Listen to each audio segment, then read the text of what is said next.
अम्ल वर्षा। जब वर्षा के जल में विभिन्न अम्लों की मात्रा बढ़ जाती है तो इसे अम्ल वर्षा के नाम से जाना जाता है। सामान्यतः ऐसी वर्षा जिसका पीएच मान 5 से कम हो अम्ल वर्षा कहलाती है। उल्लेखनीय है कि शुद्ध जल का पीएच मान 7 होता है। वर्षा के जल भी पूर्णतः शुद्ध नहीं होता है क्योंकि वायुमंडल में उपस्थित CO2 वर्षा के जल में घुलकर कार्बोनिक अम्ल H2CO3 का निर्माण करती है। यह कार्बोनिक अम्ल वर्षा के जल को थोड़ा अम्लीय बना देता है। वातावरणीय प्रदूषण, औद्योगिक निःसृतों एवं प्रकृति में होने वाली विभिन्न प्रक्रियाओं के फलस्वरूप उत्पन्न सल्फर डाइऑक्साइड तथा नाइट्रस ऑक्साइड गैसें वायुमंडल में पहुंचकर ऑक्सीजन और बादल के जल के साथ रासायनिक अभिक्रिया कर क्रमशः सल्फ्यूरिक अम्ल तथा नाइट्रिक अम्ल बनकर वर्षा के साथ पृथ्वी पर गिरती हैं। इससे अम्ल का जमाव पृथ्वी पर होता है। यह दो प्रकार से होता है। अम्ल का जमाव आर्द्र मौसम और शुष्क मौसम में दिखाया गया है। आर्द्र मौसम में आर्द्र जमाव होता है और शुष्क मौसम में शुष्क जमाव होता है। जो आर्द्र जमाव होता है वहाँ पे वर्षा, कोहरा, बर्फ के द्वारा होता है और शुष्क जमाव में वायु द्वारा बहाकर लाए गए कणों द्वारा और अम्लीय गैसों द्वारा होता है। तो ये हमने पढ़ा अम्ल वर्षा द्वारा अम्ल का जमाव। आगे है, ध्यातव्य है कि अम्लीयता का लगभग आधा हिस्सा वायुमंडल से पृथ्वी पर स्थानांतरित होकर शुष्क रूप में ही जमा होता है।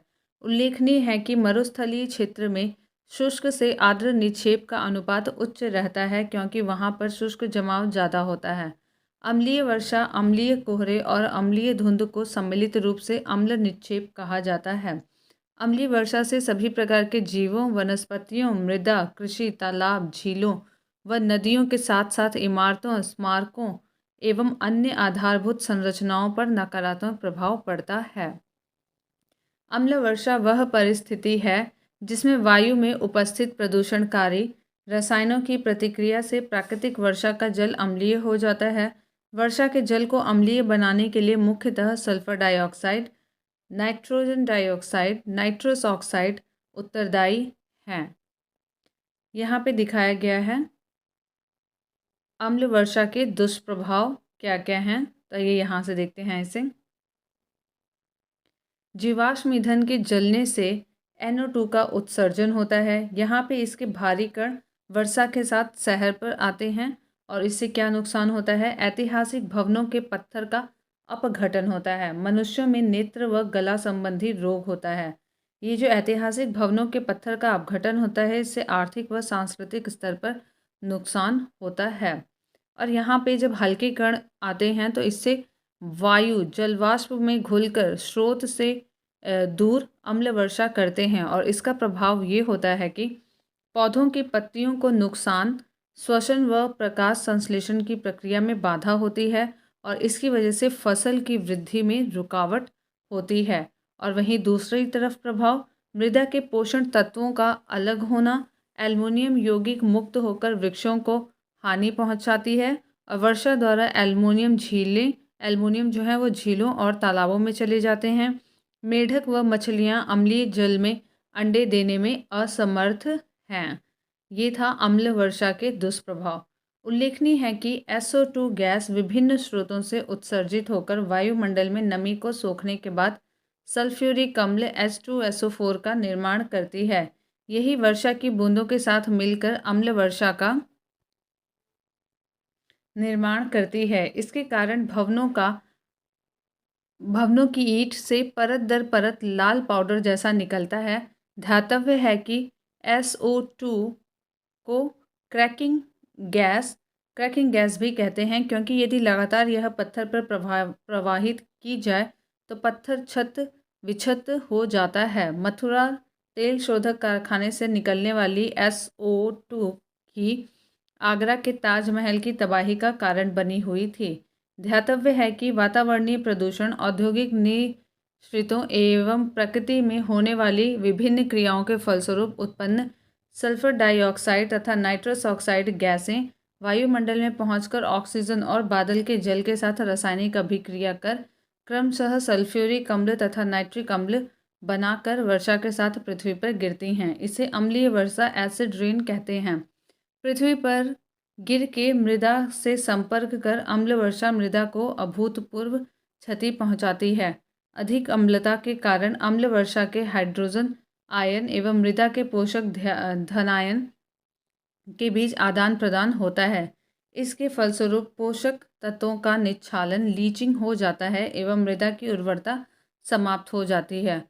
उद्योगों एवं यातायात के उपकरणों से निःसृत carbon dioxide, nitrous oxide, sulphur dioxide जैसी गैसें वायुमंडल में स्थित जलवाष्प से प्रतिक्रिया करके सल्फ्यूरिक तथा नाइट्रिक अम्ल बनाती हैं और ओस अथवा वर्षा की बूंदों के रूप में पृथ्वी पर गिरने लगती हैं। यही अम्ल वर्षा पृथ्वी के समस्त प्राणी समुदाय के लिए काफ़ी घातक सिद्ध होती है। ये स्कैंडिनेवियाई तथा खाड़ी देशों में अक्सर देखने को मिलता है।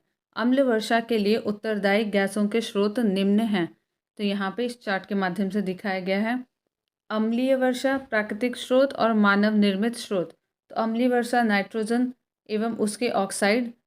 प्राकृतिक स्रोत क्या हैं इसके? ज्वालामुखी उद्गार, आकाशीय विद्युत और जैविक गतिविधियाँ। मानव निर्मित स्रोत क्या हैं? तेल, कोयला व गैस का दहन और वनाग्नि, जो वनों में आग लग जाती है।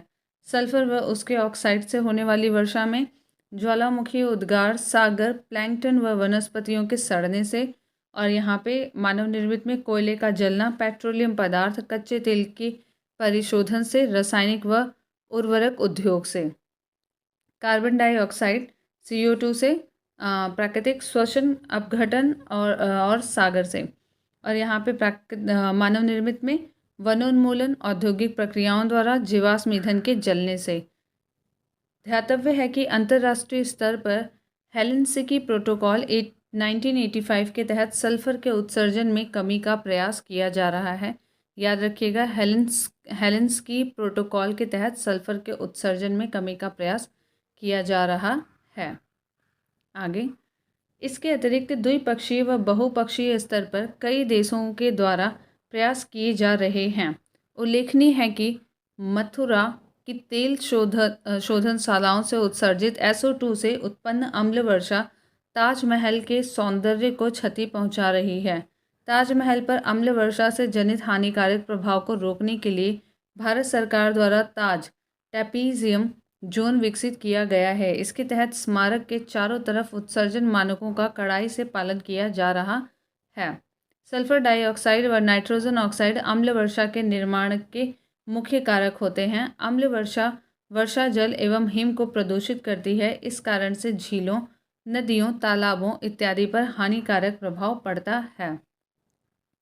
अम्ल वर्षा के जलीय तंत्र पर हानिकारक जो प्रभाव पड़ता है उसके बारे में यहाँ पे देखते हैं। इस चार्ट के माध्यम से दिखाया गया है।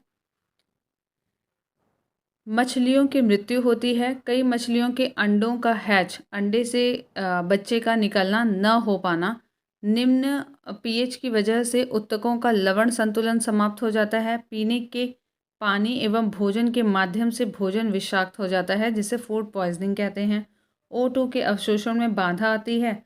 अम्ल के अणुओं द्वारा मछलियों के गिल के ऊपर म्यूकस का निर्माण हो जाता है। और यहाँ पे है एक और, इसको देख लेते हैं।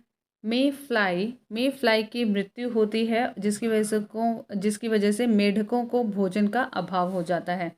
जो मे फ्लाई हैं वो मेढकों का भोजन है और उनके मरने से उसका अभाव हो जाता है। आगे है, ये था अम्ल वर्षा का जलीय तंत्र पर क्या प्रभाव है। शंकुधारी वृक्षों के घने कैनोपी में अम्ल वर्षा का निक्षेप पत्तियों के भूरे रंग के लिए उत्तरदायी होता है। इससे पेड़ों की वृद्धि रुक जाती है। पौधे मौसम, कीड़ों व बीमारियों के प्रति संवेदनशील हो जाते हैं। ध्यातव्य है कि मृदा के pH का मान अम्ल वर्षा से कम हो जाता है। हम जानते हैं कि किसी खास वातावरण में किसी सूक्ष्म जीव की जातियों का प्रसार व उत्पादन दर वहाँ के pH मान पर निर्भर करती है। अतः अम्ल वर्षा का प्रभाव सूक्ष्म जीवों पर भी पड़ता है। इसके अलावा अम्ल वर्षा जहरीली धातुओं को उनके प्राकृतिक रासायनिक यौगिक से टूटने में मदद करती है। ये धातु पीने योग्य जल एवं मृदा में प्रवेश कर बच्चों के तंत्रिका तंत्र पर दुष्प्रभाव डालते हैं। इनसे गंभीर मस्तिष्कीय क्षति एवं मृत्यु तक होने की संभावना रहती है। कनाडा और नॉर्वे अम्ल वर्षा के क्षतिग्रस्त देश हैं। ध्यातव्य है कि जर्मनी तथा यूनाइटेड किंगडम में स्थित मीलों से उत्सर्जित SO2 तथा नाइट्रोजन के ऑक्साइड के कारण नॉर्वे तथा स्वीडन में अधिक अम्ल वर्षा होती है। नॉर्वे अम्ल वर्षा से काफ़ी प्रभावित देश है। इसके दक्षिणी आधे भाग पर व्यापक अम्लीय वर्षा होती है, जिसके कारण से यहाँ की झीलों व नदियों का अधिकांश जल अम्लीय हो चुका है। इस अम्ल वर्षा के कारण यहाँ की झीलें अब जैविकी दृष्टि से मृत हो रही हैं। इन्हीं वजहों से अम्ल वर्षा को झील कातिल, लेक किलर भी कहा जाता है। कनाडा व अन्य स्कैंडिनेवियाई देशों में भी अम्ल वर्षा होती है, जो वहाँ काफ़ी नुकसान पहुँचाती है। उल्लेखनीय है कि USA एवं कनाडा के मध्य वायु गुणवत्ता समझौता भी किया गया है। वर्तमान समय में भारत में अम्ल वर्षा की समस्या विकराल नहीं है। BARC Bhabha atomic research centre WMO world meteorological organisation द्वारा किए गए अध्ययनों से इस बात की पुष्टि की जाती है कि अधिकांश भारतीय नगरों में वर्षा के जल में अम्लता का स्तर अभी सुरक्षा सीमा से कम ही है। ध्यातव्य है कि अम्ल वर्षा सूचना केंद्र acid rain information centre England के मैनचेस्टर में स्थापित किया गया है। प्रश्न कोश पहला प्रश्न, अम्ल वर्षा निम्नलिखित द्वारा वायु प्रदूषण के कारण होती है, तो ये नाइट्रस ऑक्साइड और सल्फर डाइऑक्साइड के कारण होती है। Option D. एक्सप्लेनेशन, जब वर्षा के जल में अम्लों की मात्रा बढ़ जाती है तो इसे अम्ल वर्षा के नाम से जाना जाता है। सामान्यतः ऐसी वर्षा जिसका pH मान 5 से 6 से कम हो अम्ल वर्षा कहलाती है। उल्लेखनीय है कि शुद्ध जल का pH मान 7 होता है। वर्षा जल की पूर्णतः शुद्ध नहीं होता है। वर्षा का जल भी पूर्णतः शुद्ध नहीं होता है, क्योंकि वायुमंडल में उपस्थित CO2 वर्षा के जल में घुलकर कार्बोनिक अम्ल H2CO3 का निर्माण करती है। यह कार्बोनिक अम्ल वर्षा के जल को थोड़ा अम्लीय बना देता है। वातावरणीय प्रदूषण, औद्योगिक निःसृतों एवं प्रकृति में होने वाली विभिन्न क्रियाओं के फलस्वरूप उत्पन्न सल्फर डाइऑक्साइड तथा नाइट्रस ऑक्साइड गैसें वायुमंडल में पहुंचकर ऑक्सीजन और बादल के जल के साथ रासायनिक अभिक्रिया कर क्रमशः सल्फ्यूरिक अम्ल तथा नाइट्रिक अम्ल बनाकर वर्षा के साथ पृथ्वी पर गिरती हैं। क्वेश्चन नंबर 2, निम्नलिखित में से कौन से अम्ल वर्षा के लिए उत्तरदायी हैं? तो ये है नाइट्रस ऑक्साइड और sulphur dioxide, option D. Explanation ऊपर हमने पढ़ा था, फिर भी एक बार देख लेते हैं। उद्योगों एवं यातायात के उपकरणों से निःसृत carbon dioxide, nitrous oxide, sulphur dioxide जैसी गैसें वायुमंडल में स्थित जलवाष्प से प्रतिक्रिया करके सल्फ्यूरिक तथा नाइट्रिक अम्ल बनाती हैं और ओस अथवा वर्षा की बूंदों के रूप में पृथ्वी पर गिरने लगती हैं। यही अम्ल वर्षा कहलाती हैं, जो पृथ्वी के समस्त प्राणी समुदायों के लिए काफ़ी घातक सिद्ध होती हैं। यह स्कैंडिनेवियाई तथा खाड़ी देशों में अक्सर देखने को मिलती हैं। अम्ल वर्षा के लिए उत्तरदायी गैसों के स्रोत निम्न हैं। अम्लीय गैस, जिसमें कि नाइट्रोजन व उसके ऑक्साइड हैं, तो प्राकृतिक स्रोत इसका है ज्वालामुखी उद्गार, आकाशीय विद्युत और जैविकीय गतिविधियाँ। मानव निर्मित स्रोत तेल, कोयला, गैस का दहन और वनाग्नि। सल्फर एवं उसके ऑक्साइड्स जो हैं, ज्वालामुखी उद्गार, सागर, प्लैंकटन व वनस्पतियों के सड़ने से, कोयले का जलना, पेट्रोलियम पदार्थ, कच्चे तेल के परिशोधन से, रासायनिक व उर्वरक उद्योग से। कार्बन डाइऑक्साइड CO2 से, श्वसन, अपघटन और सागर, वनोन्मूलन, औद्योगिक प्रक्रियाओं द्वारा जीवाश्म ईंधन के जलने से। क्वेश्चन नंबर 3, अम्ल वर्षा किनके द्वारा होने वाले पर्यावरण प्रदूषण के कारण होती है? तो ये नाइट्रस ऑक्साइड और सल्फर डाइऑक्साइड, ऑप्शन डी। अम्ल वर्षा वह परिस्थिति है जिसमें वायु में उपस्थित प्रदूषणकारी रसायनों की प्रतिक्रिया से प्राकृतिक वर्षा का जल अम्लीय हो जाता है। वर्षा के जल को अम्लीय बनाने के लिए मुख्यतः सल्फर डाइऑक्साइड, नाइट्रोजन डाइऑक्साइड तथा नाइट्रस ऑक्साइड उत्तरदायी हैं। क्वेश्चन नंबर 4, निम्नलिखित में से कौन सा अम्ल वृष्टि का कारण है? तो यहाँ पे सल्फर डाइऑक्साइड और नाइट्रस ऑक्साइड, ऑप्शन सी कारण है। ये क्वेश्चन कई बार पूछा गया है, एक बार आप इसे देख लीजिए, ऑप्शन सी। एक्सप्लेनेशन अभी तक हमने ऊपर किया ही है, एक बार और देखते हैं। वातावरणीय प्रदूषण, औद्योगिक निःसृतों एवं प्रकृति में होने वाली विभिन्न क्रियाओं के फलस्वरूप उत्पन्न सल्फर डाइऑक्साइड तथा नाइट्रस ऑक्साइड गैसें वायुमंडल में पहुंचकर ऑक्सीजन और बादल के जल के साथ रासायनिक अभिक्रिया कर क्रमशः सल्फ्यूरिक अम्ल तथा नाइट्रिक अम्ल बनाकर वर्षा के साथ पृथ्वी पर गिरती हैं। इसे अम्लीय वर्षा एसिड रेन कहते हैं। पृथ्वी पर गिरकर मृदा से संपर्क कर अम्ल वर्षा मृदा को अभूतपूर्व क्षति पहुंचाती है। अधिक अम्लता के कारण अम्ल वर्षा के हाइड्रोजन आयन एवं मृदा के पोषक धनायन के बीच आदान प्रदान होता है और इसके फलस्वरूप पोषक तत्वों का निच्छालन हो जाता है एवं मृदा की उर्वरता समाप्त हो जाती है। क्वेश्चन नंबर 5, अम्ल वर्षा के लिए निम्नलिखित में से कौन से पर्यावरण प्रदूषक उत्तरदायी हैं? तो यह है नाइट्रस ऑक्साइड और sulphur dioxide, option C. Question number 6, अम्ल वर्षा में कौन सा अम्ल उपस्थित होता है? नाइट्रिक अम्ल, ऑप्शन सी। क्वेश्चन नंबर 7, अम्ल वर्षा में निम्नलिखित होते हैं? तो नाइट्रिक एसिड और सल्फ्यूरिक एसिड होता है। नाइट्रिक एसिड और sulphuric acid, option C. Question number 8, अम्ल वर्षा का या के घटक हैं? तो ये है H2SO4 भी है और HNO3 भी है, ए और बी दोनों, तो ऑप्शन हो जाएगा डी। क्वेश्चन नंबर 9, अम्ल वर्षा में नीचे दिए गए कौन से प्रदूषक वर्षा जल एवं हिम को प्रदूषित करते हैं? तो ये है सल्फर डाइऑक्साइड और नाइट्रोजन ऑक्साइड, ए और 1 और 2 दोनों, ऑप्शन बी। सल्फर डाइऑक्साइड व नाइट्रोजन ऑक्साइड अम्ल वर्षा के निर्माण के मुख्य कारक होते हैं। अम्ल वर्षा वर्षा जल व हिम को प्रदूषित करती है। इस कारण झीलों, नदियों, तालाबों इत्यादि पर हानिकारक प्रभाव पड़ता है। क्वेश्चन नंबर 10, अम्ल वर्षा होती है तो ये होती है बादल के जल एवं सल्फर डाइऑक्साइड प्रदूषकों के मध्य प्रतिक्रिया के फलस्वरूप, ऑप्शन सी। अम्ल वर्षा बादल के जल H2O व सल्फर डाइऑक्साइड SO2 प्रदूषकों के मध्य क्रिया के फलस्वरूप बनती है।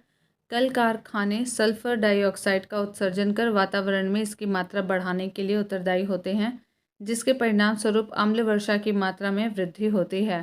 क्वेश्चन नंबर 11, निम्न में से एक का वर्षा के पानी में घुलने से वर्षा का पानी अम्लीय अम्ल वर्षा हो जाता है। तो ये सल्फर के ऑक्साइड है, सल्फर के oxide, option A. Question number 12, अम्ल वर्षा होती है कारखानों से, ऑप्शन ए। क्वेश्चन नंबर 13, निम्नलिखित में से कौन सी गैस वायुमंडल में अम्लीय वर्षा की उत्पत्ति के लिए उत्तरदायी है? तो हमने पढ़ा था SO2, option D. Question number 14, अम्ल वर्षा से निम्नलिखित देशों में से कौन क्षतिग्रस्त होते हैं? तो ये था नॉर्वे। 3 तो रहेगा ही, तो जहाँ पे 3 नहीं रहेगा हम उसे कट कर देंगे। ऑप्शन ए जो एलिमिनेट कर सकते हैं, नॉर्वे और कनाडा। फ्रांस और जर्मनी नहीं, नॉर्वे और कनाडा, ऑप्शन बी। प्रश्न में दिए गए देशों में से अम्ल वर्षा से सर्वाधिक क्षतिग्रस्त कनाडा और नॉर्वे होते हैं। ध्यातव्य है कि जर्मनी तथा यूनाइटेड किंगडम में स्थित मीलों से उत्सर्जित SO2 नाइट्रोजन के ऑक्साइड के कारण नॉर्वे तथा स्वीडन में अधिक अम्ल वर्षा होती है। इस अम्ल वर्षा के कारण यहाँ की झीलें अब जैविकी दृष्टि से मृत हो रही हैं। इन्हीं वजहों से अम्ल वर्षा को झील कातिल भी कहा जाता है। कनाडा व अन्य स्कैंडिनेवियाई देशों में भी अम्ल वर्षा होती है, जो वहाँ काफ़ी नुकसान पहुँचाती है।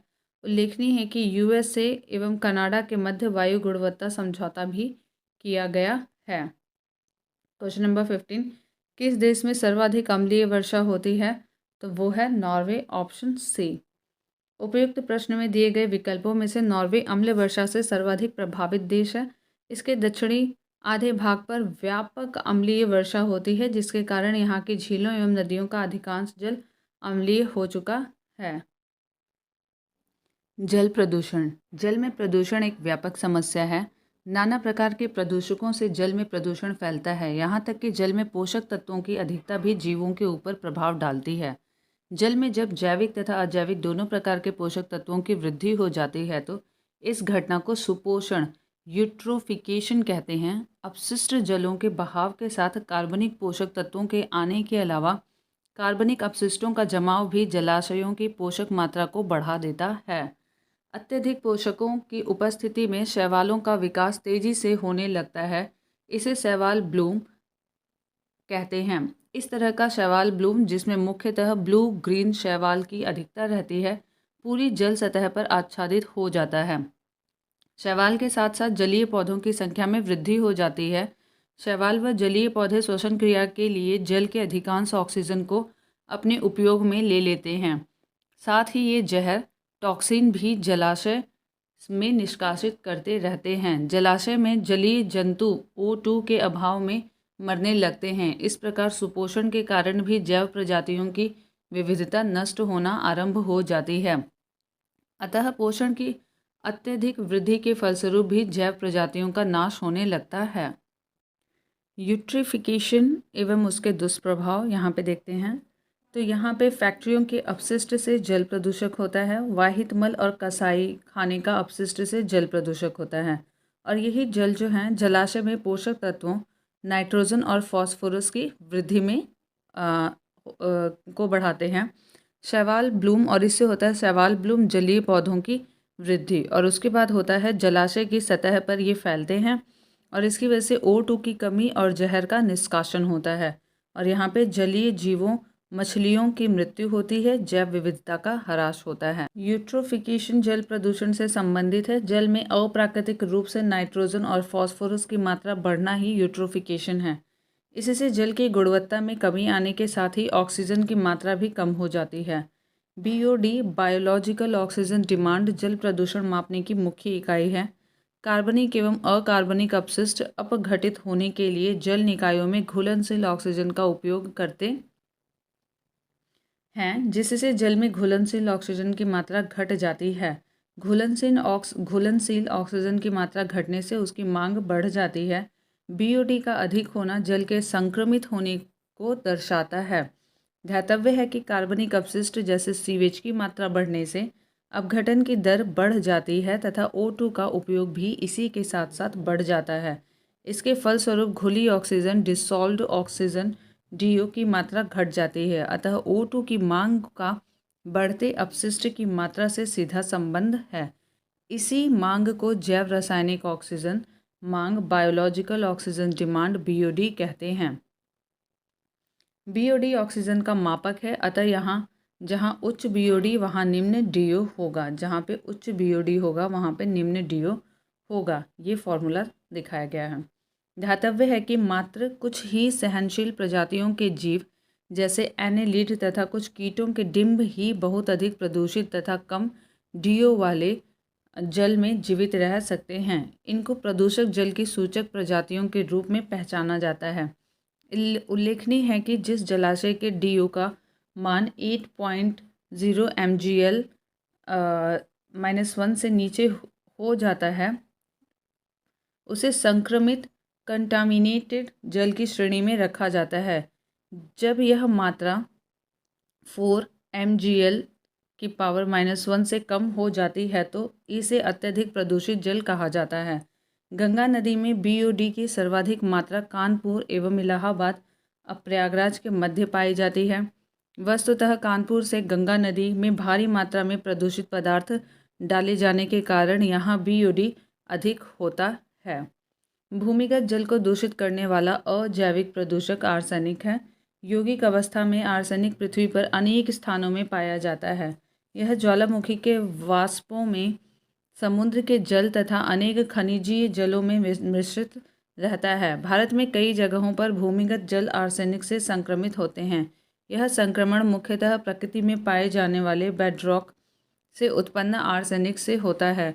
भूमिगत जल के अत्यधिक उपयोग से भूमि तथा चट्टानों के स्रोतों से आर्सेनिक का निस्खलन शुरू होने की संभावना बढ़ जाती है। ध्यातव्य है कि आर्सेनिक के लगातार संपर्क से ब्लैकफुट नामक बीमारी हो जाती है। आर्सेनिक से उत्पन्न बीमारियां यहाँ पे दी हुई हैं, एक बार इनको देख लेते हैं।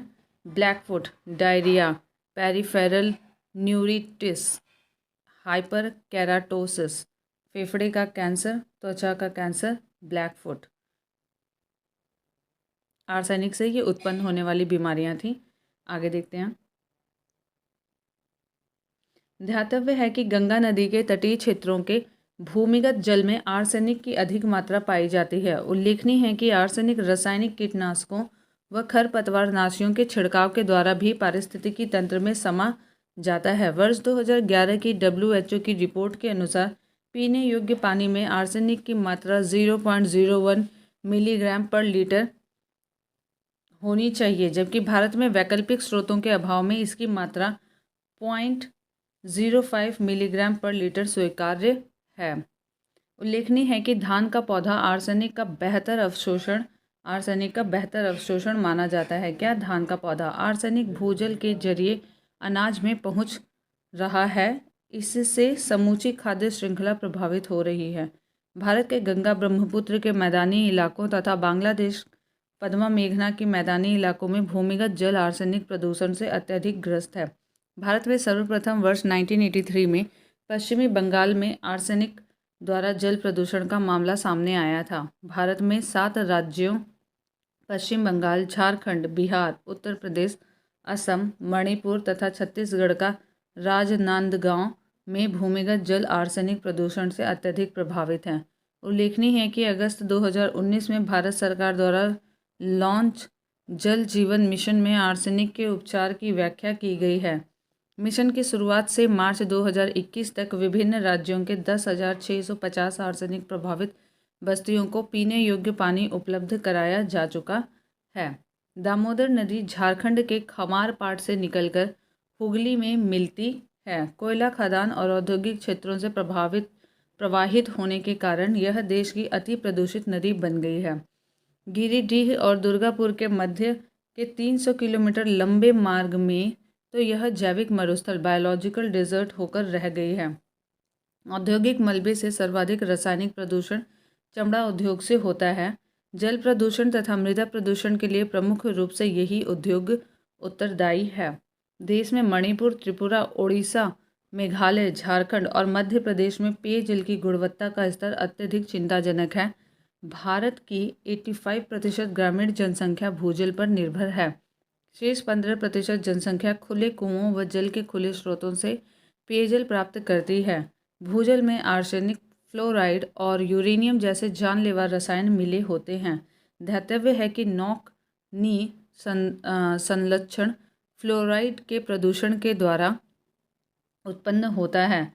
यद्यपि फ्लोराइड तत्व पानी में अल्प मात्रा में उपलब्ध होता है, जो मसूड़ों और दांतों के संरक्षण प्रदान करता है, परंतु इसका अत्यधिक सांद्रण एक्सेस कॉन्सेंट्रेशन फ्लोरोसिस नामक रोग का कारण बनता है। अत्यधिक फ्लोराइड को ग्रहण यानी कि इनटेक करने के परिणाम स्वरूप कुबड़ पीठ हम्प्ड बैक होने की संभावना बढ़ जाती है।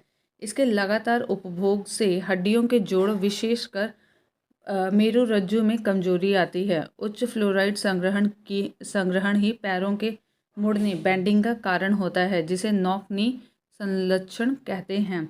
उल्लेखनीय है कि जैव शौचालय प्रणाली में अवायवीय जीवाणु अपशिष्ट पदार्थों को विखंडित कर उसे पानी और गैस मीथेन में परिवर्तित कर देता है। पानी को टैंक में जमा कर उसे क्लोरीन की मदद से साफ कर दिया जाता है, जबकि गैस वाष्पीकृत हो जाता है। प्रश्नकोश पहला प्रश्न, भूमिगत जल को दूषित करने वाले अजैविक प्रदूषक हैं आर्सेनिक। Option C. प्रश्नगत विकल्पों में भूमिगत जल को दूषित करने वाला अजैविक प्रदूषक आर्सेनिक है। यौगिक अवस्था में आर्सेनिक पृथ्वी पर अनेक स्थानों में पाया जाता है।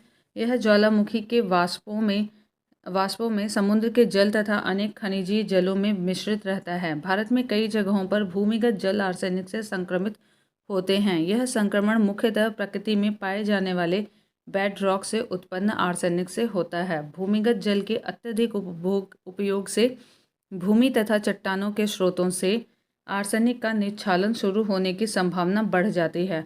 आर्सेनिक के लगातार संपर्क से ब्लैकफुट नामक बीमारी हो जाती है।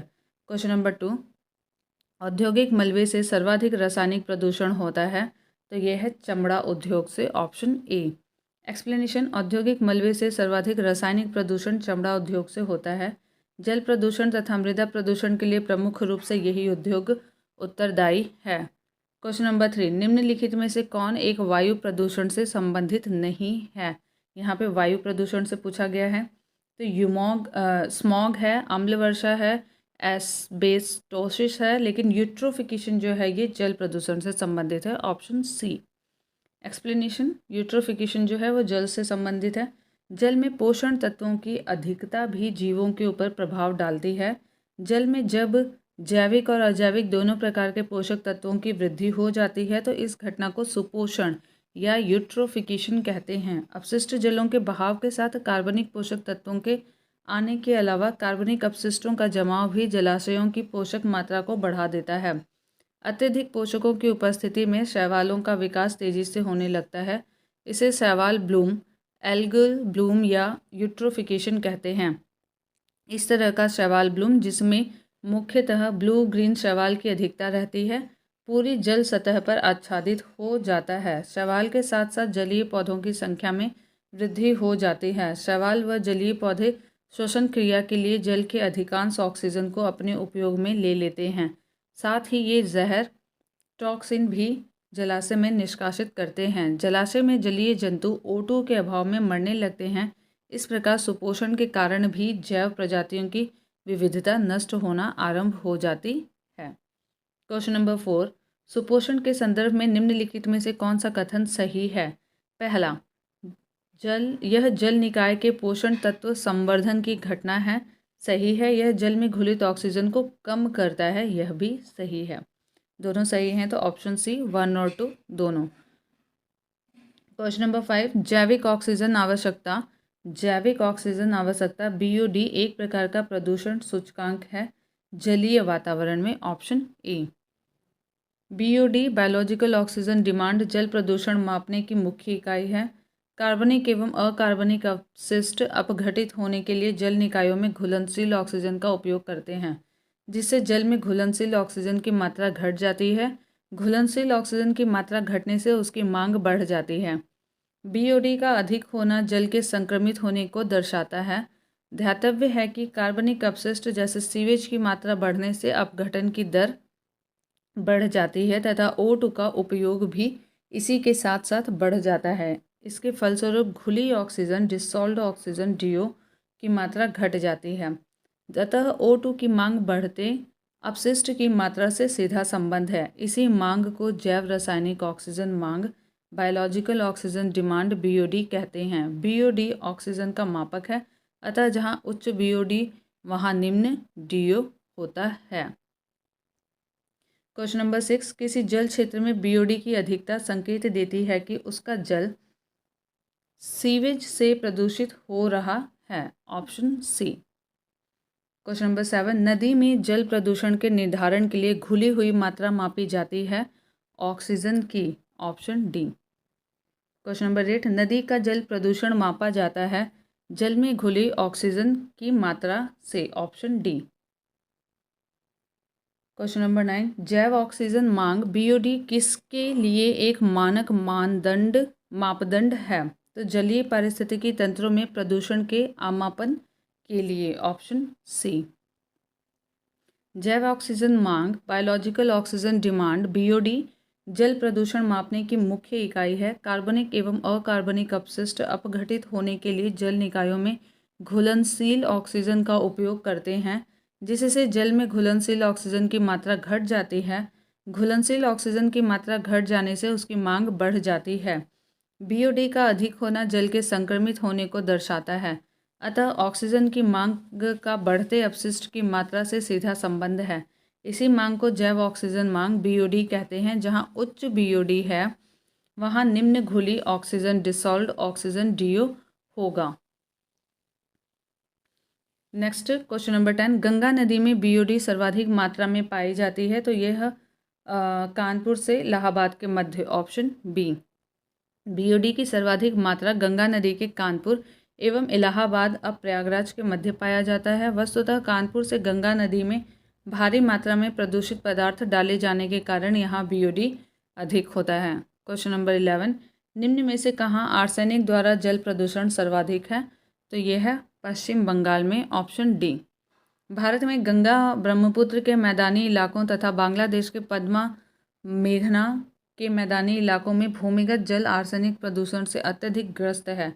भारत में सर्वप्रथम वर्ष 1983 में पश्चिम बंगाल में आर्सेनिक द्वारा जल प्रदूषण का मामला सामने आया था। भारत के 7 राज्यों पश्चिम बंगाल, झारखंड, बिहार, उत्तर प्रदेश, असम, मणिपुर तथा छत्तीसगढ़ के राजनांदगांव में भूमिगत जल आर्सेनिक प्रदूषण से अत्यधिक प्रभावित है। ध्यातव्य है कि पेयजल में आर्सेनिक की अनुमेय सीमा 10 माइक्रोग्राम प्रति लीटर है, 0.01 मिलीग्राम पर लीटर तक है, जबकि भारत में वैकल्पिक स्रोतों के अभाव में इसकी मात्रा 0.05 मिलीग्राम पर लीटर स्वीकार्य है। उल्लेखनीय है कि अगस्त 2019 में भारत सरकार द्वारा लॉन्च जल जीवन मिशन में आर्सेनिक के उपचार की व्याख्या की गई है। मिशन की शुरुआत से मार्च 2021 तक विभिन्न राज्यों के 10,650 आर्सेनिक प्रभावित बस्तियों को पीने योग्य पानी उपलब्ध कराया जा चुका है। क्वेश्चन नंबर 12, अपने प्रदूषकों के कारण निम्न में से कौन सी नदी जैविक मरुस्थल कहलाती है? तो ये है दामोदर नदी, ऑप्शन सी। दामोदर नदी झारखंड के खमारपाट से निकलकर हुगली में मिलती है। कोयला खदान और औद्योगिक क्षेत्र से प्रवाहित होने के कारण यह देश की अति प्रदूषित नदी बन गई है। गिरिडीह और दुर्गापुर के मध्य के 300 किलोमीटर लंबे मार्ग में तो यह जैविक मरुस्थल बायोलॉजिकल डेजर्ट होकर रह गई है। क्वेश्चन नंबर 13, भारत की निम्नलिखित नदियों में से किसे जैविक मरुस्थल कहते हैं? ऑप्शन बी, दामोदर नदी। क्वेश्चन नंबर 14, भारतीय रेल द्वारा उपयोग में लाए जाने वाले जैव शौचालय बायो टॉयलेट्स के संदर्भ में निम्नलिखित कथनों पर विचार कीजिए। पहला है, जैव शौचालय में मानव अपशिष्ट का अपघटन फंगल इनाकुलम द्वारा उपक्रमित इनिशिएट होता है। दूसरा है, इस अपघटन के अंत्य उत्पाद केवल अमोनिया एवं जल वाष्प होते हैं जो वायुमंडल में निर्मुक्त हो जाते हैं। ऑप्शन है यहाँ पे न तो एक न तो दो, यानी कि दोनों ही कथन सही नहीं है। वर्तमान में 100% ट्रेनों के कोचों में जैव शौचालय का समावेश है। जैव शौचालय प्रणाली में अवायवीय जीवाणु अपशिष्ट पदार्थों को विखंडित कर उसे पानी और गैस यानी मीथेन में परिवर्तित कर देता है। पानी को टैंक में जमा कर उसे क्लोरीन की मदद से साफ कर दिया जाता है, जबकि गैस वाष्पीकृत हो जाता है। स्पष्ट है कि न तो कथन एक सही है और न ही कथन दो सत्य है। क्वेश्चन नंबर 15, उत्तर प्रदेश की निम्नलिखित नदियों में से कौन सी पर्यावरण प्रदूषण के कारण जैविक आपदा घोषित हो गई है? तो यहाँ पे यमुना नदी भी हो गई है और यहाँ पे गोमती नदी भी हो गई है, इसलिए ऑप्शन ए और बी दोनों हैं। आइए आंसर देखते हैं इन्होंने क्या चूज़ किया है। पब्लिक डोमेन में जैविक आपदा घोषित नदी की सूचना नहीं प्राप्त है। जल गुणवत्ता के आधार पर यमुना नदी का जल गुणवत्ता सूचकांक अधिक अशुद्धता की ओर है, जबकि इस दृष्टि से दूसरे क्रम में गोमती नदी है। संयुक्त राष्ट्र संघ ने यमुना को मृत नदी घोषित किया है। जैविक आपदा नदी इन्हीं दोनों नदियों में से कोई एक होगी। लोक सेवा आयोग द्वारा जारी उत्तर कुंजी में विकल्प बी को सही माना गया है। विकल्प बी मतलब कि गोमती नदी को सही माना गया है। आइए अगले प्रश्न को देखते हैं। क्वेश्चन नंबर 16, निम्नलिखित में से कौन से भारत के कुछ भागों में पीने के जल में प्रदूषक के रूप में पाए जाते हैं? तो पहला है आर्सेनिक, दूसरा है सार्बिटॉल, तीसरा है फ्लोराइड, आर्सेनिक फ्लोराइड पढ़ा था, फॉर्मेल्डिहाइड इसको नहीं पढ़ा था, पांचवा है यूरेनियम। तो 135 ऑप्शन सी। देश में मणिपुर, त्रिपुरा, उड़ीसा, मेघालय, झारखंड और मध्य प्रदेश में पेयजल की गुणवत्ता का स्तर अत्यधिक चिंताजनक है। भारत की 85% ग्रामीण जनसंख्या भूजल पर निर्भर है। शेष 15% जनसंख्या खुले कुओं या जल के खुले स्रोतों से पेयजल प्राप्त करती है। भूजल में आर्सेनिक, फ्लोराइड और यूरेनियम जैसे जानलेवा रसायन मिलते हैं। क्वेश्चन नंबर 17, नॉकनी संलक्षण उत्पन्न होता है फ्लोराइड के प्रदूषण के द्वारा। Option D. नॉकनी संलक्षण फ्लोराइड के प्रदूषण के द्वारा उत्पन्न होता है। यद्यपि फ्लोराइड तत्व पानी में अल्प मात्रा में उपलब्ध होता है, जो मसूड़ों और दांतों को संरक्षण प्रदान करता है, परंतु इसका अत्यधिक सांद्रण एक्सेस कॉन्सेंट्रेशन फ्लोरोसिस नामक रोग का कारण बनता है। अत्यधिक फ्लोराइड को ग्रहण इनटेक करने के परिणाम स्वरूप कुबड़पीठ हम्प्ड होने की संभावना बढ़ जाती है। इसके लगातार उपभोग से हड्डियों के जोड़ विशेषकर मेरुरज्जु में कमजोरी आती है। उच्च फ्लोराइड संग्रहण की ही पैरों के मुड़ने बेंडिंग का कारण होता है, जिसे नॉक नी संलक्षण कहते हैं। क्वेश्चन नंबर 18, भारत के किस महानगर में वार्षिक प्रति व्यक्ति सर्वाधिक ठोस अपशिष्ट उत्पन्न होता है? तो ये 2010 का क्वेश्चन है। हम इसे करंट के अकॉर्डिंग इसका एक्सप्लेनेशन देखते हैं।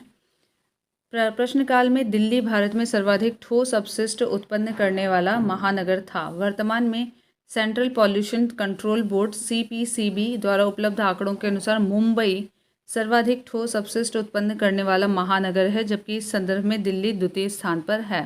क्वेश्चन नंबर 19, भारत में ठोस अपशिष्ट प्रबंधन नियम 2016 के अनुसार निम्नलिखित में से कौन सा कथन सही है? तो यहाँ पे सी, इन नियमों में अपशिष्ट भराव स्थलों तथा अपशिष्ट प्रसंस्करण सुविधाओं के लिए सटीक और ब्यौरेवार मानदंड उपबंधित है।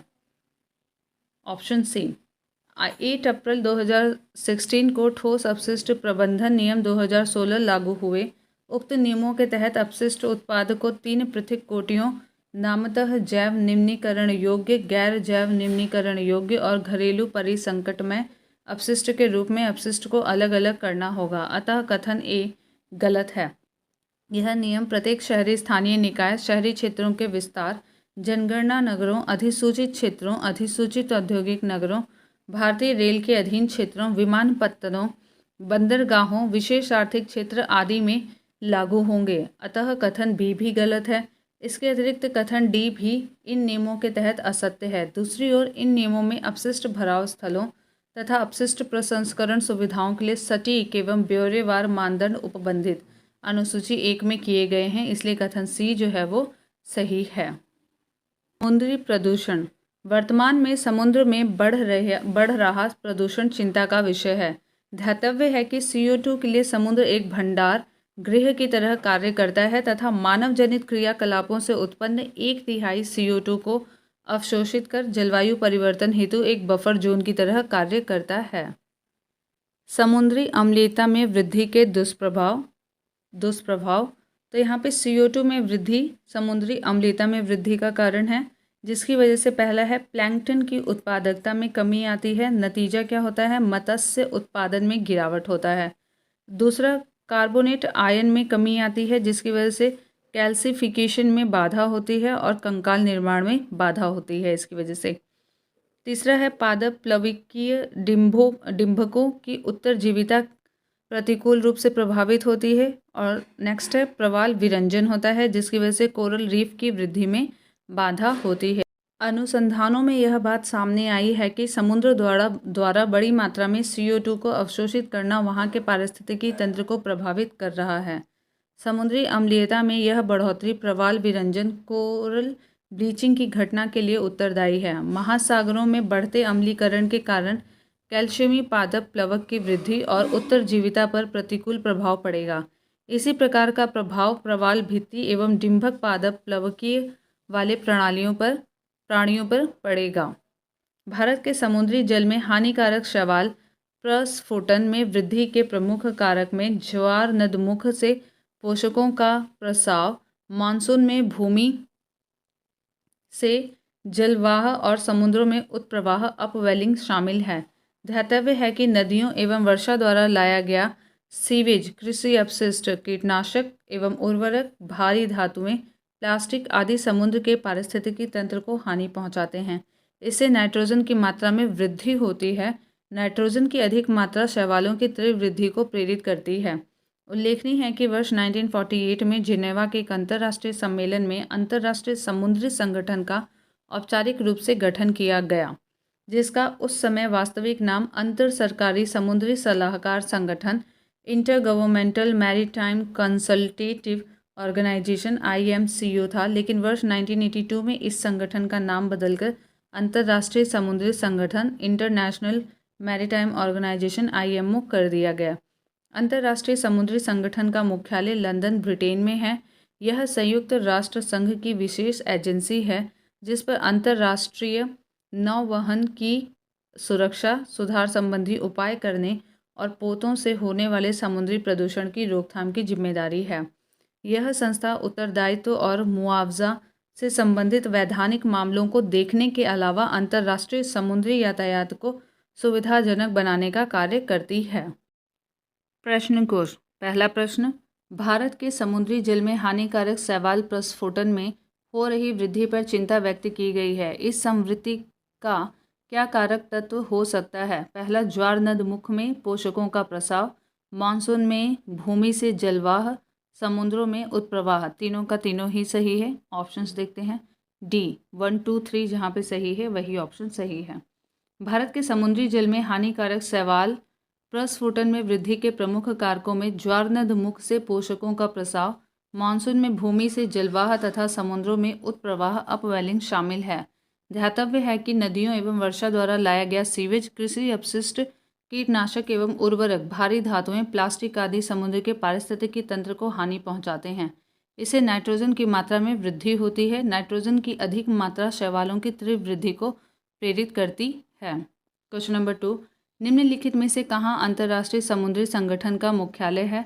तो ये था लंदन, ऑप्शन ए।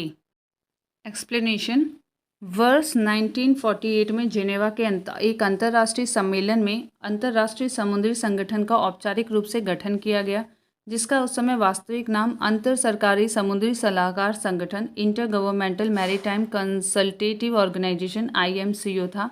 लेकिन वर्ष 1982 में इस संगठन का नाम बदलकर अंतर्राष्ट्रीय समुद्री संगठन, इंटरनेशनल मैरीटाइम ऑर्गेनाइजेशन IMO कर दिया गया। अंतर्राष्ट्रीय समुद्री संगठन का मुख्यालय लंदन, ब्रिटेन में है।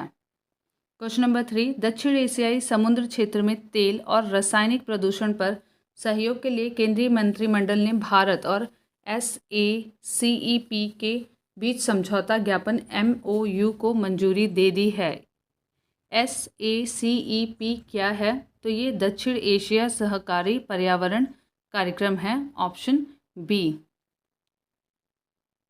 28 मार्च वैसे ये करंट का क्वेश्चन है। 28 मार्च 2018 को केंद्रीय मंत्रिमंडल ने दक्षिण एशियाई समुद्री क्षेत्र में तेल व तथा रासायनिक प्रदूषण पर सहयोग के लिए भारत और दक्षिण एशिया सहकारी पर्यावरण कार्यक्रम SACEP के मध्य समझौता ज्ञापन को स्वीकृति दी।